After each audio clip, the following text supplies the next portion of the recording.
Lotus ha da poco rilasciato la sua ultima creazione con propulsione termica. Già così ci sarebbe da iniziare a piangere e dimenarsi per terra.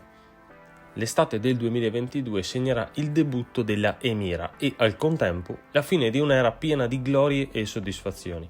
Una fine che non doveva arrivare per far spazio all'elettrico con Colin Chapman che si starà rivoltando nella tomba. Torniamo all'Emira. Ultima della sua specie, sportiva compatta dello storico marchio inglese, resta fedele al concetto di leggerezza, sempre tenuto come baluardo dal fondatore stesso. Grazie al peso ridotto, infatti, ha dato inizio ad un modo diverso di intendere l'automobile, sia sportiva che da corsa, spiazzando a suo tempo dei mostri sacri come Ferrari.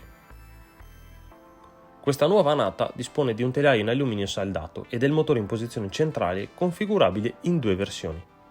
La prima è, un po' a sorpresa, il 2004 cilindri in linea fornito da AMG ed equipaggiato sull'A45, mentre la seconda riguarda il 3005 V6 sovralimentato fornito da Toyota, già visto su Exige ed Evora.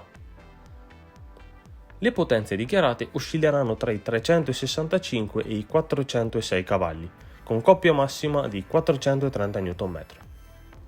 I cambi disponibili saranno il doppia frizione automatico ad 8 rapporti per la 2 litri, mentre per la V6 si potrà scegliere anche il cambio manuale.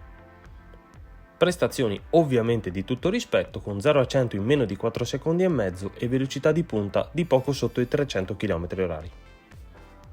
Anche la voce peso totale non è male, infatti nella versione più snella l'Emira fermerà l'ago della bilancia a 1405 kg. Il design ricorda senza dubbio le concept Esprit e la hypercar full electric Visia, mantenendo le proporzioni già apprezzate sull'Evora, avendo però un'impronta maggiore, essendo larga quasi quanto una Lamborghini Huracan. Il frontale è leggermente rivisto rispetto a quanto già visto sulle Exige, mentre il posteriore è stato abbastanza stravolto, con i fari e le prese d'aria molto futuristici e l'enorme estrattore che ingloba i due terminali di scarico. Con il compito tutt'altro che facile di sostituire di colpo la Elise, l'Exige e l'Evora, la nuova Emira verrà proposta ad un prezzo di partenza pari a 72.000 euro, in linea con quanto è listino Porsche con la Cayman e Alpine con la A110.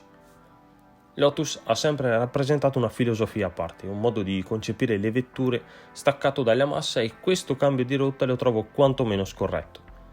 Quando si dice Lotus già si spiega tutto: leggerezza, potenza, divertimento, qualità, insomma una serie di aggettivi insiti del marchio.